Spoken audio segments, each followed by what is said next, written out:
A woman firing shots inside a police station lobby. Luckily, no one is hurt, but why? We've pieced together the story from an attempted murder charge in court to her Plainville neighborhood. And a deadly hit and run has left police searching and asking for the public's help. What happened overnight in the capital city's 8th fatal accident this year? And as energy costs continue to soar, Connecticut's being priced out of a sustainable energy project. After major progress on offshore wind energy, Connecticut's lost a contract.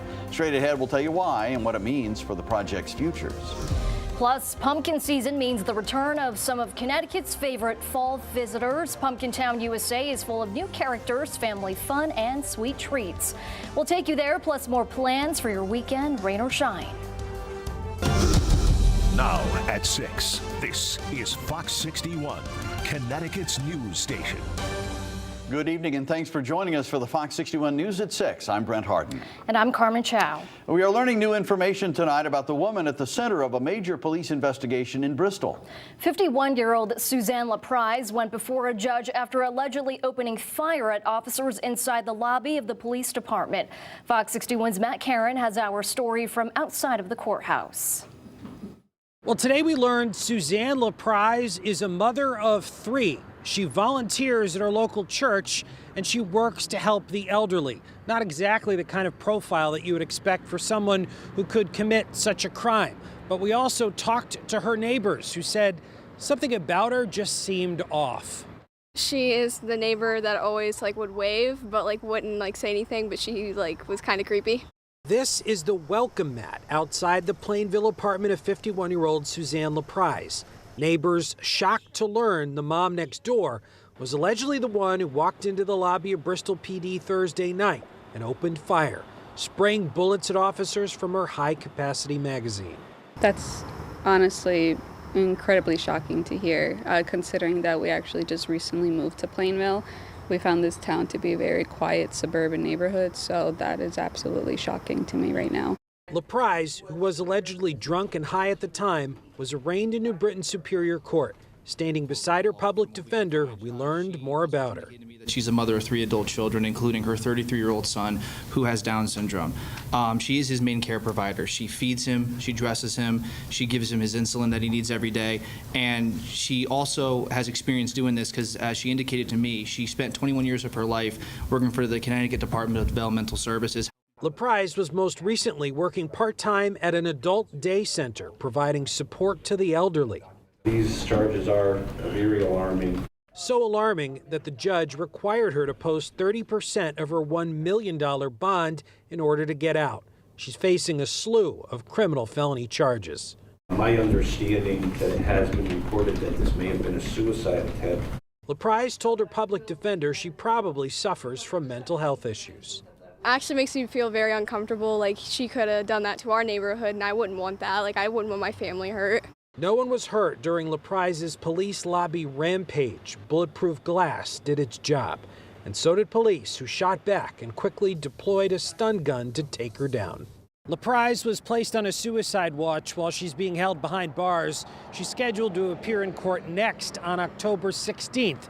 This investigation is now being handled by the Office of the Inspector General. And this incident, of course, comes nearly a year after 2 Bristol police officers were killed in the line of duty while responding to a domestic disturbance. Reporting outside New Britain Superior Court, Matt Caron, Fox 61, Connecticut's news station. Matt, thank you. Well, it was like we took a step back in time and relived summer this week, but of course this was all temporary. Temporary, the calendar don't lie, but you know, a lot of people are ready for the fall weather to move in. The sticking point, I think, is all the rain. Our fingers are getting pruny.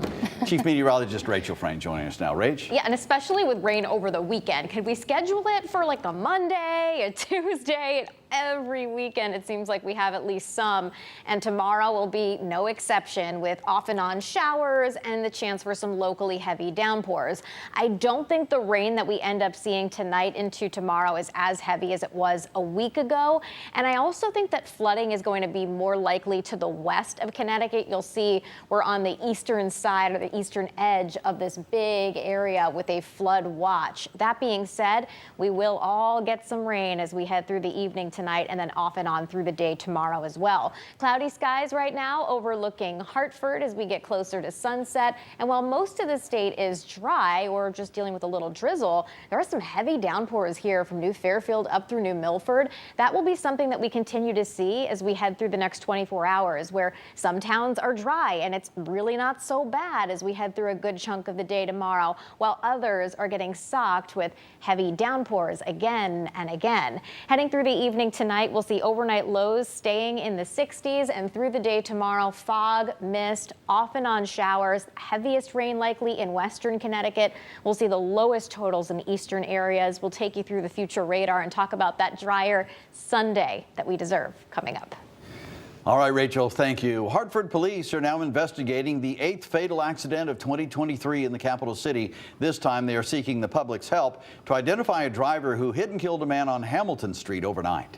Fox 61's Samaya Hernandez caught up with neighbors and police. She joins us from police headquarters with more.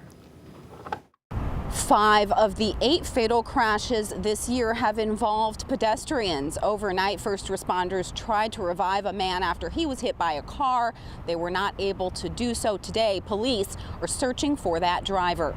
It's crazy, you know. For Superintendent Alex Peckham, routine work on Friday morning involved picking up leftover police tape. That's because a 34-year-old man was hit by a car steps from the building he maintains. A massive pothole on Hamilton Street, just east of Hillside Avenue, helped slow traffic in this residential neighborhood for months. It has since been covered up. For like 3 months, they were banging on ruining their cars. So I think it's like a natural speed bump that slowed people down here, but I guess it didn't work yesterday. Minutes before midnight on Thursday, first responders found a man unresponsive here and rushed him to Hartford Hospital. Speed was definitely a factor. The speed was described as very, very excessive. The Hartford Police Department's accident reconstruction team confident someone in a gray or silver Honda Accord was speeding when the man was hit and killed here. Friday, police identified him as Hartford resident Omar Espinal. Tragic. Now, police are encouraging anyone who knows anything about a certain 2008 to 2012 gray or silver Honda Accord to contact Hartford Police. It's going to have severe front-end damage. It's going to be missing a bumper. I think a mirror on the driver's side. We're pretty confident that it's probably still in the city. Last year, Hartford police investigated 11 fatal accidents. They were able to solve all 11. Anyone with knowledge about that Honda Accord or the person who was driving it is encouraged to contact Hartford Police. In Hartford, I'm Samaya Hernandez, Fox 61, Connecticut's news station. All right, Samaya, thank you. The father of a 6-year-old Hartford boy who shot himself through the hand with a gun he found in his yard was back in court this morning. The court is going to transfer this matter ending in 976 to the gun docket. 41-year-old Cameron West was arrested in August and charged with risk of injury. Police say 3 other children were home on Martin Street when the boy discovered a gun and shot himself in the hand. Today, prosecutors transferred the case to a newly formed gun docket established this year to speed up prosecutions of gun offenses. West is due back in court November 8th. Wallingford fire crews responded to a fire at a home on Judd Square. Crews say they arrived around 10 a.m. to find smoke coming from the 2nd floor. The battalion chief says the home did have working fire alarms, allowing everyone the ability to get out with no injuries. The crew stressing the importance of residents checking their alarms frequently. The cause of the fire is under investigation. A fire at a Hartford smoke shop overnight being investigated as arson. Flames broke out at Beloved Smoke Shop on Franklin Avenue a little after 1 a.m. Officials say they believe it was intentionally set by a Molotov cocktail that was thrown into the business, finding a glass liquor bottle stuffed with a rag and inflammable substance left behind. Officials say no one was injured. Well, a Southbury nurse faces federal charges tonight for allegedly tampering with medication. Sean Falzerano is accused of taking 5 vials of a drug called lorazepam that was supposed to be given to patients and then replacing them with saline. Falzerano has pleaded not guilty and was released on $50,000 bond. His nursing license has been suspended.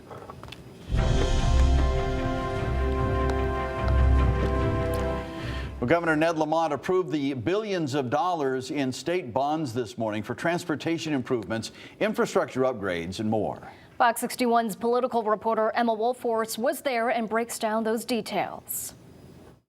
This morning, the State Bond Commission approved more than $1 billion to fund improvements to Connecticut's roads and bridges and public transportation. But infrastructure upgrades weren't the only focus of this meeting. That's what this agenda is all about today. I think it's economic growth and opportunity. Friday morning, the Connecticut Bond Commission, chaired by Governor Lamont, unanimously approved more than $1.6 billion for various state projects. $1.1 billion alone is going toward transportation improvements. For a state like Connecticut, which has a lot of old infrastructure, which is roads and bridges and rail, it's going to be absolutely transformative. This money will fund repairs to bridges and highways, improving efficiency, speed, and capacity for trains, installing wrong-way driving technology, and more. Without that, and without showing the feds that we're ready to go and we're willing to make that investment,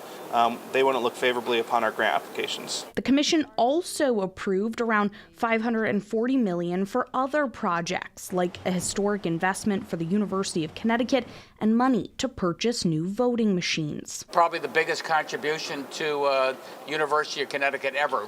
That's in and around what we're doing in terms of nursing and filling that real need. UConn is getting $40 million to finance the planning, design, and construction of a new nursing program facility. It will support not only the building and equipment, but also substantial scholarships for our students, as well as support for faculty and staff. The Secretary of the State's office will receive $25 million to purchase new ballot counting tabulators for each municipality in the state. We don't know where the final bidder will fall in terms of pricing. Our initial figure was for 3,000 machines. Secretary Thomas tells me the new voting machines likely won't be installed in time for the 2024 presidential primary elections, but her office is hoping for sometime in 2025. Reporting at the Capitol Complex, Emma Wolforce, Fox 61, Connecticut's news station.